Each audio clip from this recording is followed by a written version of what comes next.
इस वीडियो में हम कॉम्प्रिहेंसिव ऑफ्थल्मोलॉजी स्टार्ट करेंगे। यहाँ पे जो मेरे पास बुक है वो है बाय डॉक्टर नासिर चौधरी। इसके अलावा भी बहुत सी बुक्स हैं आई की, तो फ़िलहाल हम इन लेक्चर्स में यही बुक फॉलो करेंगे।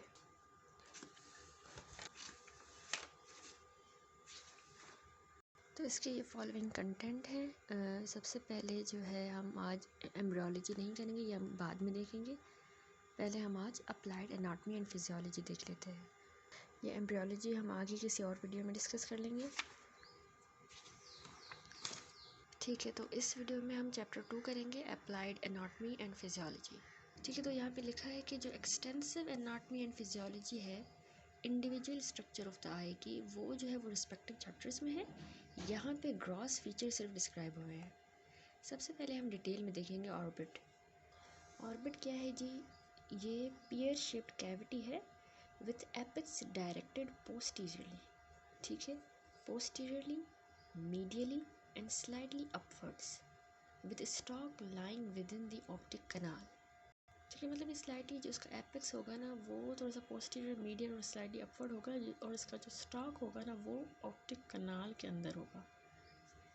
फिर कह रहा है कि जो इसकी मीडियल वॉल है, medial wall is parallel to the sagittal plane, sagittal plane के पैरेलल है, और जो इसकी लेटरल वॉल होती है वो डाइवर्ज करती है एट 45 डिग्री पे। ठीक है, ये होगी इसकी लेटरल वॉल। अब कितनी बोन्स हैं जो कि ऑर्बिट बनाएंगी? 7 bones. Maxilla, palatine, zygomatic bone, sphenoid bone, frontal, ठीक है, frontal bone, lacrimal bone and इसके अलावा एथमॉइड बोन। ये आ गई एथमॉइड बोन। ठीक है, तो ये 7 बोन्स, ये सारी मिलकर बना रही हैं ऑर्बिट। इस फिगर में बेसिकली जो है स्पेशल एनाटॉमिकल कैरेक्टरिस्टिक्स हैं ऑर्बिट की। सबसे पहले रूफ ऑफ द ऑर्बिट देखें तो ये हमने सेकेंड ईयर एनाटॉमी में भी पढ़ चुके हैं हम लोग। रूफ कैसे बन रही है ऑर्बिट की? Lesser wing of the sphenoid bone, orbital plate of the frontal bone, तो ये मिल के बना रही है रूफ। रूफ के बाद आ जाता है floor. Floor of the orbit कैसे बनेगा? 3 बोन से बन रहा है। Orbital process of palatine bone, orbital surface of maxillary bone, इसके अलावा जाइगोमेटिक बोन की भी इसमें कंट्रीब्यूशन है। ये 3 बोन्स फ्लोर बना रही हैं। उसके बाद है मीडियल वॉल। तो मीडियल वॉल में 4 बोन्स जो है वो ऑर्बिट की मीडियल वॉल बना रही हैं, जिसमें स्फीनॉइड बोन आ रही है, orbital plate of the ethmoid bone, frontal process of the maxilla, ये मैक्सिला ही है, उसी का ही फ्रंटल प्रोसेस है, ये मीडियल बोन बना रहा है, और लैक्रिमल बोन। ठीक है, फिर आ जाता है lateral wall of the orbit. तो लेटरल वॉल में भी 4 ही बोन्स कंट्रीब्यूट कर रही हैं, जिसमें आ जाता है zygomatic process of the frontal bone, ये फ्रंटल बोन है, उसी का zygomatic process. Number 2, greater wing of the sphenoid. जो lesser wing of the sphenoid bone था ये बना रहा था roof of the orbit. Greater wing of the sphenoid lateral wall of orbit बना रहा है। Thirdly, orbital surface of the zygomatic bone.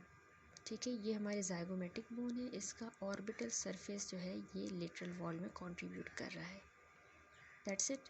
इसके बाद कुछ फिशर्स एंड फॉरामेंस दिखाए गए हैं। तो यहाँ पे सबसे पहले ये हमारे पास होता है सुप्रा ऑर्बिटल फॉरामेन। ठीक है, ये सुपीरियर ऑर्बिटल फिशर होता है, और इसी तरह का एक छोटा सा होता है नीचे इंफीरियर ऑर्बिटल फिशर। तो अगर ये सुप्रा ऑर्बिटल फॉरामेन था तो इसी तरह नीचे भी होता है यहाँ पे मैक्सिला में इंफ्रा ऑर्बिटल फॉरामेन। इसके अलावा ऑप्टिक कनाल, इंफ्रा ऑर्बिटल ग्रूव भी प्रेजेंट है, और ये तो वही जाइगोमेटिक बोन। ठीक है, यहाँ पे ये रह गया, यहाँ पे ये नेज़ल बोन से। आगे चलते हैं। नेक्स्ट है आई बॉल। आई बॉल जो है ना ये बायलेटरल है, स्फेरिकल ऑर्गन होता है जो कि हाउस करता है उन स्ट्रक्चर्स को जो कि रिस्पॉन्सिबल होते हैं फॉर विजन। ठीक है, देखने की सलाहियत रखते हैं। इस तरह के उसमें स्ट्रक्चर्स होते हैं।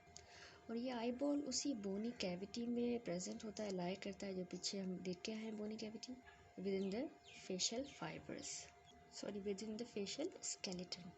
ठीक है, यानी फेस में वो स्केलेटन, फेशियल जो स्केलेटन है उसी में वो बोनी कैविटी है और उसमें वो आई बॉल लाई कर रहा है, जिसको हम कह रहे हैं बोनी ऑर्बिट।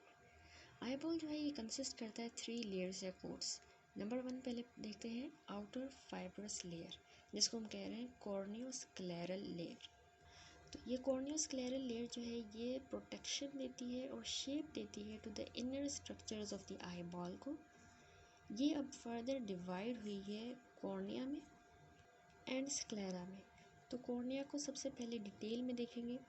कॉर्निया असल में क्या है, ये ट्रांसपेरेंट लेयर होती है जो कंप्राइज करती है anterior 1/6 of the outer layer cornea है। इट कवर्स द आइरिस, इसके अलावा प्यूपिल को भी कवर कर रही है, एंटीरियर चैम्बर को, and accounts for approximately 2/3 of the eyes optical power. ठीक है, अब इसमें कॉर्निया की फॉलोइंग लेयर्स होती है, ये इससे बना होता है। सबसे पहले एपिथेलियम है, जो कि कौन सी होगी, stratified, squamous and non keratinised, ये याद रखना है, इम्पॉर्टेंट है। इसके अलावा कॉर्निया में बोमेंस लेयर होती है। अब बोमेंस लेयर क्या है, ये असल में ए सेल्यूलर होती है, सुपरफिशियल लेयर होती है स्ट्रोमा की, और ये कोलेजन फाइबर्स की बनी होती है बोमेंस लेयर। ठीक है, इसके अलावा कॉर्निया कंसिस्ट करता है स्ट्रोमा का। स्ट्रोमा जो है ना, ये 90% ऑफ द कॉर्नियल थिकनेस बनाता है। ठीक है, जो कॉर्निया की 90% थिकनेस है ये स्ट्रोमा की वजह से है। It is arrange in regular fashion by collagen fibrils whose spacing is maintained by proteoglycan ground substance, chondroitin sulfate and keratin sulfate with interspersed modified fibroblasts यानी केराटोसाइट्स। यानी यही बात की कि जो स्ट्रोमा है ना, ये अरेंज कैसे हुआ, ये रेगुलर फैशन में कोलेजन फिब्रिल्स होते हैं और उनकी जो स्पेसिंग होती है ना, वो मेंटेन हुई है प्रोटियोग्लाइकन ग्राउंड सब्सटेंस के साथ। उसमें क्या आ जाता है, उसमें कॉन्ड्रोटिन सल्फेट होता है और केराटिन सल्फेट होता है, और उसके अलावा इनमें इंटरस्पर्स्ड होते हैं केराटोसाइट्स, जिसको हम फाइब्रोब्लास्ट कहते हैं। Any change in this arrangement में जेपरडाइज द ऑप्टिकल क्लैरिटी, यानी उसकी ऑप्टिकल क्लैरिटी को वो इंडेंजर कर सकता है अगर इसमें कोई चेंज आ गया इस अरेंजमेंट में। ठीक है, इसके अलावा दूसरा आ जाता है डेसिमेट मेम्ब्रेन। डेसिमेट मेम्ब्रेन जो है ये डिस्क्रीट लैटिस वर्क होती है ऑफ कोलेजन फिब्रिल्स, जो कि डिस्टिंक्ट होते हैं स्ट्रोमा से। ठीक है, ये इससे थोड़े से डिफरेंट होंगे, और ये सर्व करती है as a modified basement membrane, जिसको रीजेनरेटिव प्रॉपर्टी है। ठीक है, ये इसकी इम्पोर्टेंट पॉइंट है कि इसको रीजेनरेटिव प्रॉपर्टी है और ये मॉडिफाइड बेसमेंट मेम्ब्रेन की तरह एक्ट करती है। फिर आ जाता है इसमें द एंडोथेलियम। तो एंडोथेलियम जो है ये असल में मोनो लेयर होती है ऑफ पॉलीगोनल सेल्स। ठीक है, एक सिंगल लेयर होती है पॉलीगोनल शेप सेल्स की। अच्छा, एंडोथेलियल सेल्स जो है ये मेंटेन करती है अपने deturgescence throughout the life by pumping the excess fluid out of the stroma. Deturgescence होता है actually state of relative dehydration, जो कि मतलब ज़रूरी होती है कॉर्निया ऑफ द आई की ट्रांसपेरेंसी को मेंटेन करने के लिए। जो डिहाइड्रेशन चाहिए होती है उसको हम डिटर्जेंट्स कहते हैं। तो यानी कि ये पंप कर देता है एक्सेस फ्लूइड को स्ट्रोमा के अंदर, तो डिहाइड्रेट कर देता है, और इस तरह से ये अपनी डिटर्जेंट्स को मेंटेन करते हैं। कौन, एंडोथेलियल सेल्स। कॉर्निया कंप्लीट हो गया।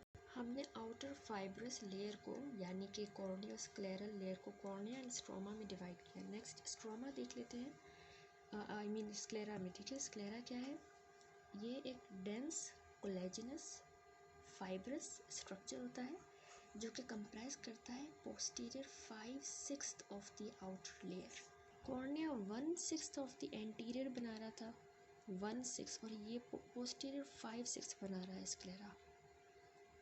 कोलेजन फिब्रिल्स जो होते हैं ना स्क्लेरल स्ट्रोमा में, ये यूनिफॉर्मली अरेंज नहीं होते जैसा कि ये कॉर्निया में थे, तो इसी वजह से ये ट्रांसपेरेंट नहीं होते क्योंकि ये यूनिफॉर्मली अरेंज नहीं है। ठीक है, तो इस फिगर में भी देख लें ओवरऑल हमने जो सारा देखा।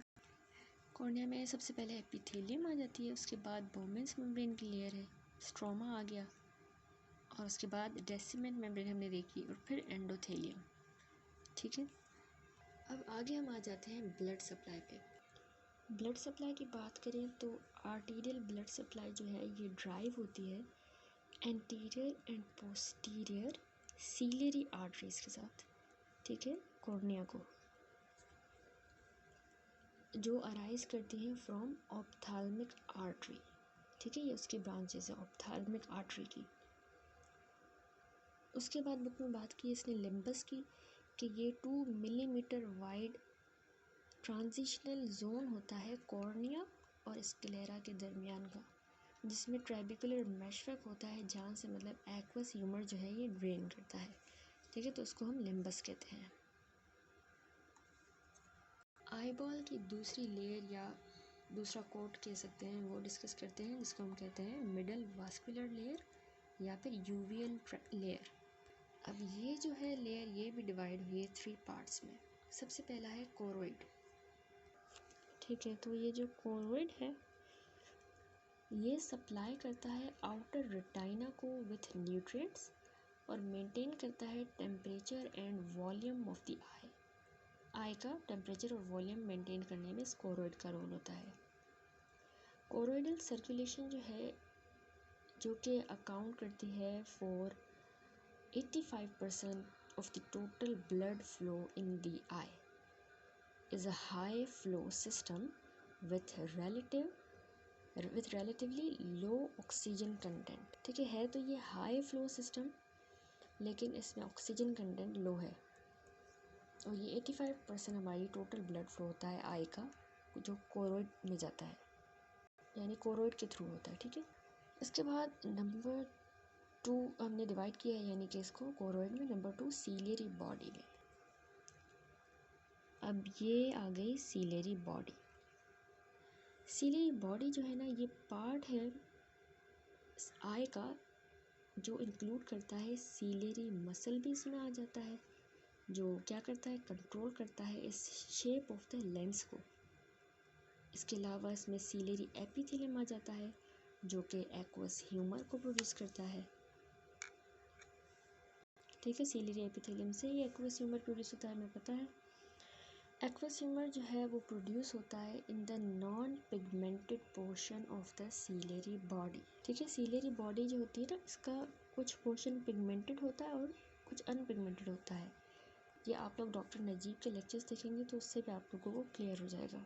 लेकिन यहाँ पर आप फिलहाल ये याद रखें कि जो कोरोइड का अनपिगमेंटेड पार्ट होता है, non pigmented portion ciliary body का, सीलियरी बॉडी का, नॉट कोरोइड, तो वो जो पार्ट होता है सीलियरी बॉडी का ये रिस्पॉन्सिबल होता है for the production of aqueous humour. ठीक है, सीलियरी बॉडी जो है ना यही साइट है of the production of the aqueous humour. ठीक है, और ये टोटली इन्वॉल्व होता है in the aqueous humour dynamics, यानी उसकी मूवमेंट वगैरह मोशन को कंट्रोल करना।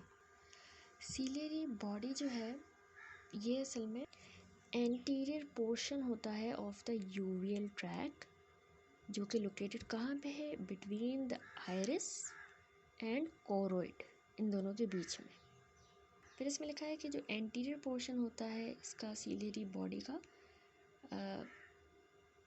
ये कहलाता है पार्स प्लिकेटा, या फिर हम इसको कोरोना सिलियरिस भी कहते हैं। ठीक है, पार्स प्लिकेटा ये फिंगर लाइक प्रोजेक्शंस होती हैं, या कोरोना सिलियरिस भी कह सकते हैं, और ये कैरेक्टराइज होता है बाय सीलियरी प्रोसेसेस। ठीक है,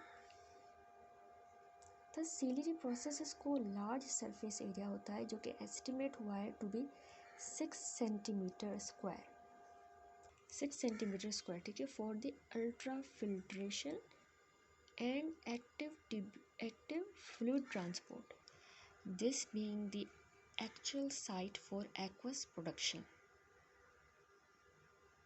पार्स प्लिकेटा जो है ये अकाउंट करता है तकरीबन approximately 25% of the total length of the ciliary body. ठीक है, 25% सिलियरी बॉडी का हिस्सा पार्स प्लिकेटा बनाता है। अब आ जाते हैं थर्ड पार्ट यूवेल लेयर का, जो कि है आइरिस। आइरिस जो है ये एक्ट करता है एक डायाफ्राम की तरह, डायफ्राम की तरह विथ अ सेंट्रल अपर्चर भी है इसमें प्रेजेंट, जिसको हम कहते हैं प्यूपिल, जो कंट्रोल करता है amount of light entering into the I. Posterior portion जो है सीलियरी बॉडी का इज द पार्स प्लाना या ऑर्बिकुलरिस सीलियरिस। ठीक है, ये फिगर देख लें, ये पार्स प्लिकेटा था anterior portion of the ciliary body, जबकि ये posterior portion of the ciliary body है पार्स प्लाना सीलियरिस। तो ये जो पोर्शन है इसकी बात हो रही है, जो कि रिलेटिवली फ्लैट है और वेरी पिगमेंटेड इनर सरफेस है, और ये कंटिन्यूस है with the choroid at the ora serrata, यहाँ से। ठीक है, ये ओरा सेरेटा है। उसके बाद ये कंप्लीट हुआ, आगे आ जाता है थर्ड लेयर या कोट, जो कि है inner nervous layer, retina. Retina क्या है? Retina is a thin layer of tissue जो कि लाइन करती है बैक ऑफ द आई को, लेकिन ऑन द इनसाइड। ठीक है, ये लोकेटेड होती है नियर द ऑप्टिक नर्व, ये है ऑप्टिक नर्व, यहाँ से ये लोकेटेड है। पर्पस रेटाइना क्या है? टू रिसीव लाइट, वो लाइट जिसको लेंस ने फोकस किया है उसको रिसीव करेगी रेटाइना। उसके बाद कन्वर्ट कर देगी इस लाइट को इनटू द न्यूरल सिग्नल्स में कन्वर्ट कर देगी, और फिर उन सिग्नल्स को सेंड कर देगी on to the brain visual recognition के लिए। ठीक है, तो ये इसका पूरा पर्पस है। ठीक है, तो जो रेटाइना है ये ब्रॉडली कंसिस्ट करती है 2 प्राइमरी लेयर्स की। अब वो डिटेल में देखते हैं कौन सी। देखिए, तो ये जो 2 लेयर्स होती हैं वो कौन सी है? एक तो इनर न्यूरोसेंसरी रेटाइना होता है, इनर न्यूरोसेंसरी रेटाइना, जो कि डिराइव होता है from inner layer of the optic cup से। दूसरी होती है रेटाइनल पिगमेंट एपिथेलियम, RPE। ये जो है ये डिराइव होती है from outer layer of the optic cup. Retinal pigment epithelium जो है ना, ये फिर कंटिन्यूस होती है एंटीरियरली ये कंटिन्यूस होती है with the pigment epithelium of the ciliary body के साथ। मैंने आपको बताया था कि ये इसका पिगमेंटेड और नॉन पिगमेंटेड पार्ट्स होते हैं, तो पिगमेंटेड पार्ट इस रेटाइना के ही पिगमेंटेड एपिथेलियम के साथ कंटिन्यूस होता है। सेंसरी रेटाइना जो है ना, ये एक्सटेंड करता है फ्रॉम द ऑप्टिक डिस्क से लेकर टू द ओरा सेरेटा तक। ये ओरा सेरेटा है। ठीक है, ऑप्टिक डिस्क से लेके ओरा सेरेटा तक सेंसरी रेटाइना है, जहाँ पर ये फिर कंटिन्यूस हो जाता है with the non pigmented ciliary epithelium. Between the neural retina and retinal pigment epithelium, ठीक है, ये जो न्यूरल रेटाइना है वो हमने कहा कि non pigmented part of the ciliary body के साथ वो है कनेक्ट हो जाती है, लेकिन जो रेटाइनल पिगमेंट एपिथेलियम है वो pigmented part of the ciliary body के साथ कनेक्टेड है। तो इन दोनों के दरमियान जो है एक पोटेंशियल स्पेस होती है, यानी neural retina and retinal pigment epithelium के दरमियान की पोटेंशियल स्पेस को हम कहते हैं सब रेटाइनल स्पेस। इस फिगर को हम अगर समझने की कोशिश करें तो ये देखिए, ये रेटाइनल पिगमेंट एपिथेलियम है, यहाँ पे ये कोरोइड है, और ये आ गए न्यूरोसेंसरी रेटाइना। ठीक है, ये तो रेटाइना की डिटैचमेंट हो गई आपस में। तो हमने कहा कि रेटाइनल पिगमेंट एपिथेलियम जो है ये कोरोइड के साथ ही कनेक्टेड होता है विद इट्स पिगमेंटेड पार्ट। ये भी फिगर दिखाई हूँ सिर्फ समझने के लिए, इसमें एक्चुअली डिटैचमेंट दिखाई गई है रेटाइना की, बस ये स्पेस देख लें कि किस तरह होती है। वैसे तो डिटैच हो गया है। ये है न्यूरोसेंसरी रेटाइना, और यहाँ पे है रेटाइनल पिगमेंट एपिथेलियम, तो इसके बीच की ये जो स्पेस है ये है सब रेटाइनल स्पेस। जो अटैचमेंट होती है between the neural retina and retinal pigment epithelium, ये रिलेटिवली वीक होता है, ये एडेशन। न्यूरल रेटाइना जो है ना, ये फर्मली अटैच होता है अपने एंटीरियर टर्मिनेशन पे, यानी ओरा सेरेटा पे, यहाँ पे ये अटैच होता है, जैसा कि हमने डिस्कस कर लिया है। And at the margins of the optic nerve head, तो ये इसके अटैचमेंट्स आ गई। ओरा सेरेटा जो है ये लोकेटेड होती है 4 to 6 millimetre behind the ciliary epithelium के, और कॉरिस्पॉन्ड करती है to the insertion of medial और जो लेटरल रेक्टस मसल होते हैं आई के, उनकी इंसर्शन यहाँ पे होती है। ओरा सेरेटा को स्मूथ अपीयरेंस है टेम्पररी, बट टेम्पोरली यानी कि इसकी स्मूथ अपीयरेंस है, लेकिन नेज़ली ये सेरेटेड होता है। ठीक है, टेम्पोरली ये स्मूथ है लेकिन ये नेज़ली सेरेटेड है। नेक्स्ट आ जाते हैं एरिया सेंट्रालिस या पोस्टीरियर पोल पे। एरिया सेंट्रालिस या जो पोस्टीरियर पोल है ये क्या चीज़ है, ये 5 to 6 मिलीमीटर डायमीटर का सर्कुलर जोन होता है रेटाइना का। ये सिचुएटेड होता है बिटवीन, एरिया सेंट्रालिस जो है ये सिचुएटेड होता है between the superior and inferior temporal arteries के बीच में, और and contains the macula including the fovea and optic disc. उसके बाद आ जाता है macula lutea. Latin macula means spot, lutea means yellow. अब ये 5.5 मिलीमीटर डायमीटर का एरिया होता है जो कि सिचुएटेड होता है in the area centralis. Optic disc जो होती है हमारी यानी कि जो ब्लाइंड स्पॉट होता है उसके 3 मिलीमीटर ये लेटरल होता है मैक्यूला। ये मैक्यूला जो है ये मतलब पार्टली येलो होता है as a result of yellow xanthophyll carotenoid pigments zeaxanthin and lutein in the cone axons। ठीक है, ये दो पिगमेंट्स होते हैं zeaxanthin and lutein in the cone axons। ये पिगमेंट जो है बिलीव हुए to act as short wave length filter, यानी short wave length filter protecting against UV irradiation. ठीक है, मतलब ये यूवी लाइट से प्रोटेक्ट करते हैं। नेक्स्ट है फीविया सेंट्रालिस। अब फीविया सेंट्रालिस क्या है या फिवियोला, ये 0.35 मिलीमीटर डायमीटर का होता है, and cone photoreceptors are concentrated here at maximum density to the exclusion of rods. यानी रॉड्स नहीं होंगी, सिर्फ यहाँ पे जो है वो क्या कंसनट्रेटेड होगा, कोन फोटो रिसेप्टर्स। ठीक है, तो रीज़न यही है कि why this area represents the area of highest visual equity इस एरिया में होती है इन द रेटाइना, जिसमें फीविया सेंट्रालिस में फीवियोला में highest visual acuity due to the concentration of the cones. Tiny depression जो है in the very centre of the foveola is known as umbo, which corresponds to the ophthalmoscopically visible foveolar reflex seen in most of the normal eyes। ठीक है, जिस तरह year में अम्बो होता है इसी तरह यहाँ पे भी एक डिप्रेशन होता है सेंटर ऑफ द फिवियोला में, जिसको हम अम्बो कहते हैं, जो कि एक फिवियोलर रिफ्लेक्स नॉर्मल आइज में ऑप्थेल्मोस्कोपिकली विजिबल होता है, हम चेक करते हैं। नेक्स्ट आ जाता है ऑप्टिक डिस्क। ऑप्टिक डिस्क या फिर ब्लाइंड स्पॉट भी कह सकते हैं, ये लाई करता है 3 millimetre medial to the centre of the macula, यानी फीविया के 3 मिलीमीटर ये मीडियली लाई करेगा। There is no normal retinal layers in this zone. ठीक है, इसमें रेटाइनल लेयर्स नहीं होती, इसी वजह से हम इसको ब्लाइंड स्पॉट कहते हैं। क्यों नहीं होती यहाँ पे कोई भी न्यूरॉन्स वगैरह, क्योंकि जो गैंग्लियन सेल्स होते हैं हमारी रेटाइना के, वो पियर्स कर देते हैं स्क्लेरा को और वो एंटर करते हैं इसमें ऑप्टिक नर्व में, तो इस वजह से यहाँ पे कोई भी न्यूरॉन नहीं होता।